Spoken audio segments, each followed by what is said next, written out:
Baik, Assalamualaikum warahmatullahi wabarakatuh, tuan dan puan. Kita berjumpa sekali lagi dalam siri video untuk menjawab beberapa soalan yang dihantarkan melalui email dan juga melalui blog saya di www.noraminaumar.com. Kepada yang bertanya soalan, sebenarnya jawapan dan respon sudah diberikan secara langsung, tetapi saya kemukakan juga dalam bentuk video untuk rujukan dan juga untuk semakan serta perkongsian dengan lebih ramai tuan dan puan di luar sana yang berkemungkinan menghadapi situasi yang sama.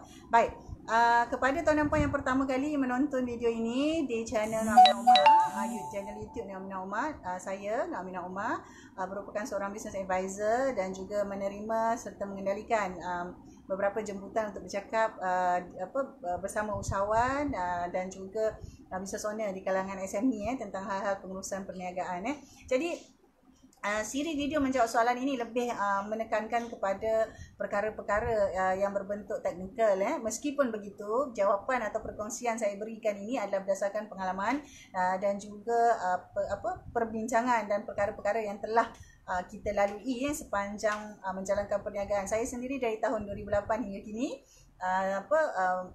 sudah menjalankan beberapa jenis perniagaan yang berbeza dan pernah mengendalikan beberapa situasi bersama partner saya, bersama-sama syarikat-syarikat yang berfungsi yang berstatus startup terutamanya dalam hal-hal pengurusan teknikal pengurusan lesen-lesen enterprise, Sdn Bhd dan PLT. Walau bagaimanapun tuan dan puan untuk menjalankan ataupun mengambil tindakan mestilah dirujuk terlebih dahulu secara khusus kepada company secretary, kepada accountant, peguam ataupun mana-mana agensi yang terlibat dalam situasi tuan dan puan secara terus. Baik, saya bacakan soalan yang seterusnya yang dipilih kali ini. Soalannya berbunyi begini. Assalamualaikum puan. Waalaikumsalam. Baik, soalannya ada dua tetapi jawapannya satu saja. Jadi saya sekalikan Apakah risiko yang perlu dihadapi jika kita memberi pinjam kelayakan akademik iaitu nama kita dalam syarikat yang dijalankan tanpa suntikan modal? Kedua, bagaimana kita nak menguruskan keadaan liability kita dalam perniagaan itu supaya kita nak lindungi diri kita daripada sebarang impak kerugian ataupun bankrupt dari syarikat tersebut sekiranya berlaku. Itu soalannya. Baik, situasinya ialah di mana apabila kita meminjamkan nama kepada perniagaan orang. Jadi daripada soalan ini saya mengambil assumption, saya membuat assumption bahawa syarikat merupakan syarikat Sdn Bhd. Syarikat ini merupakan sebuah syarikat Sdn Bhd yang menggunakan nama beliau sebagai pengarah dan pemegang saham. Saya yakin ini assumptionnya.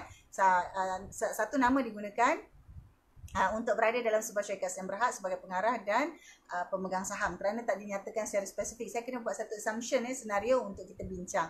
Baik, dalam keadaan ini tuan dan puan adalah biasa, adalah normal bagi ramai individu di luar sana yang ada isu-isu tertentu yang tidak membolehkan namanya ada dalam SSM. Maka dia meminjamkan, dia mencari individu lain untuk pinjam nama. Mungkin kebiasaannya dia akan pinjam nama pasangan. Kemudian dia akan pinjam nama saudara mara, ahli keluarga. Dan kebiasaannya ini berlaku, peminjaman nama ini berlaku daripada yang lebih tua kepada yang lebih muda. Maksudnya daripada pakcik kepada anak saudara, dia akan pinjam nama anak saudara. Kalau daripada abang, dia akan pinjam nama adik. Kalau daripada suami, pinjam nama isteri ataupun isteri pinjam nama suami.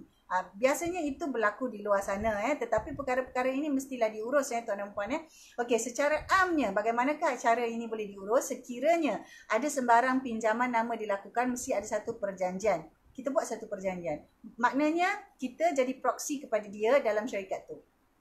Contoh, Aminah kerana ada masalah-masalah tertentu lah. Jadi Aminah tak boleh namanya ada dalam rekod SSM. Kalau buka syarikat ada nama Aminah, kena reject.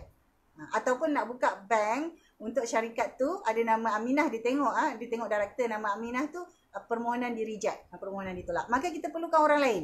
So kita letakkan nama lain. Katalah kita kata Salma duduk dalam syarikat ni, tetapi Aminah yang akan run syarikat ni. Jadi antara Aminah dan Salma sepatutnya ada satu perjanjian yang kita panggil sebagai proxy agreement. Perjanjian persetujuan penggunaan nama sebagai proxy. Sebagai proxy ni kalau bahasa Melayu saya tak pastilah, tapi nanti tuan dan puan boleh rujuk kepada peguam. Mesti dua-dua jumpa satu peguam, minta dia draftkan satu perjanjian proxy. Apakah perkara-perkara yang perlu dipersetujui dalam tu? Apa yang Salmah dapat? Sebab guna nama Salmah yang buat bisnes Aminah. Risiko salmah itu ada nama dalam SSM, ada risiko salmah risiko salmah. Kerana apabila ada situasi tertentu, contoh kalau salmah tiba-tiba susah nak minta bantuan, nanti salmah tak dapat bantuan. Macam yang berlakulah sekarang ni kan. Jadi itu sepatutnya ada satu proxy agreement di antara Aminah dan Salmah supaya memastikan kebajikan Salmah terjaga dan Aminah boleh menjalankan perniagaan dengan kepakaran dia tu kan. Dia pandai lah. Tak tahulah apa yang dia pandai buat tu kan. Dia buat dan buat keuntungan. Jadi Aminah pun dapat survive dalam hidup dia dan pada masa yang sama Salmah yang namanya digunakan dilindungi haknya. Jadi perincian-perincian ni tak sesuai untuk saya bincangkan di sini, tetapi ada beberapa poin yang penting antaranya dalam perjanjian proxy ini mesti dinyatakan perkara-perkara seperti sekiranya Salmah duduk di situ, apa yang Salmah dapat. Sekiranya apa yang contohnya sekiranya Salmah mati, macam mana nak diuruskan. Sekiranya saham itu atas nama Salmah, apakah dia kepunyaan Salmah atau sebenarnya kepunyaan Aminah, contoh. Jadi semua perkara-perkara ni mesti ada dalam perjanjian. Untuk draftkan perjanjian ni, tuan dan puan perlu cari peguam yang ada pengalaman dan tahu. Sebenarnya peguam dia semua tahu, tetapi dalam isu ini tuan dan puan janganlah jumpa peguam syar'i, janganlah jumpa peguam yang menguruskan hal perceraian. Cari peguam yang menguruskan hal-hal yang berkaitan dengan perkongsian, partnership. Cari peguam yang betul sebab peguam ni pun banyak. Ada dia punya, janganlah cari peguam yang menguruskan hartanah. Cari peguam yang betul. Jadi beliau sepatutnya boleh mendraftkan satu perjanjian dan Tuan Salmah dan Aminah ini perlu beri input apa yang dia nak. Katalah perjanjiannya Salmah akan dapat apa, Salmah akan dilindungi macam mana. Katalah sekiranya syarikat buat sebarang pinjaman. Dalam perjanjian tu kena sebut, kalau dalam konteks pinjaman, apakah Salmah perlu sign untuk jadi guarantor. Kalau Salmah kena buat macam itu, apa yang Salmah boleh dapat. Ataupun ada dalam perjanjian tu cakap, Salmah kata, saya takkan sign takkan sign untuk jadi guarantor kepada apa-apa pinjaman yang syarikat buat. Ataupun Salmah yang menetapkan syarat. Dalam tempoh 3 tahun pertama tidak boleh ada sebarang pinjaman atas nama syarikat. Kalau nak, Salmah kena dikeluarkan. Mungkin ada syarat-syarat yang macam tu. Jadi Salmah ni yang meminjamkan nama perlu tahu juga hak-haknya. Sekiranya dalam keadaan sekarang, puan yang bertanya soalan ini sudah terlepas, maksudnya dah terlepas train dah terbuat, dah masuk, lepas tu tak tahu nak buat macam mana, maka boleh bincang semula, hubungi semula company secretary, hubungi semula syarikat dan buat perbincangan baru. Kalau tak ada, adakan, jadikan, wujudkan balik proxy agreement. Atau sekiranya memang ada keperluan ataupun memang bisnes bagus atau syarikat pun bagus dan puan sendiri nak masuk dalam syarikat tu, buatlah perbincangan, buat perbincangan. Jadi pastikan nama puan yang digunakan di situ itu memberi manfaat kepada puan sendiri, memberi manfaat kepada tuan sendiri dalam konteks pembangunan diri sendirilah. Maksudnya mestilah sebagai individu yang ada dalam syarikat itu dilihat sebagai orang bisnes. Jadi mesti dia ada manfaat yang didapat apabila namanya ada dalam syarikat tu. Kalau tak ada manfaat dan memang tak berminat, bolehlah buat tulislah surat peletakan jawatan. Kalau nak melindungi ni tadi saya dah sebutlah dengan perjanjian. Kadang-kadang kita nak buat perjanjian tetapi kita tak tahu apa yang kita perlu ada dalam perjanjian tu. Sebelum kita kata nak suruh lawyer draft perjanjian tu, sebaiknya kita fikir dulu apa yang kita nak. Kita faham dulu apa risikonya, kita buat research dulu, buat study dulu. Dan kemudian barulah kita berjumpa dengan CEO-nya ataupun ahli lembaga pengarah yang lain atau pemegang saham yang lain untuk buat perbincangan tentang hal ini. Jadi boleh segerakan urusan-urusan ini kerana perkara ini akan ambil masa. Perubahan-perubahan dokumentasi dalam syarikat yang akan melibatkan submission kepada SSM, akan melibatkan rekod LHDN, semuanya akan mengambil masa. Jadi mulakan sekarang dan buat keputusan sama ada mahu kekal nama dalam syarikat dan mendapat manfaat, memberi sumbangan atau keluar sahaja daripada syarikat. Yang itu semua keputusan masing-masing.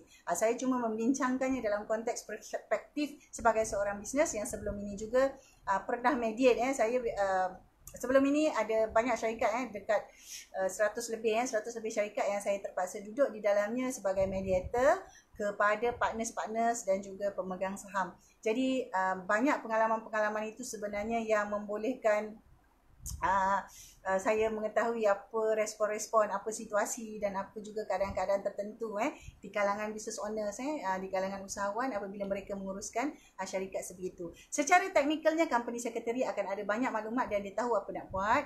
Peguam pun begitu, accountant pun begitu. Tetapi selebihnya tuan dan puan, ia adalah atas usaha kita sendiri untuk memastikan kita melindungi diri kita apabila kita bagi nama kita untuk digunakan dalam perniagaan lain, terutamanya apabila kita tidak terlibat secara langsung, mesti diuruskan dengan baik. Okey, oleh itu tuan dan puan, tinggalkan komen dalam video ini. Saya ucapkan terima kasih kerana menonton sehingga akhirnya.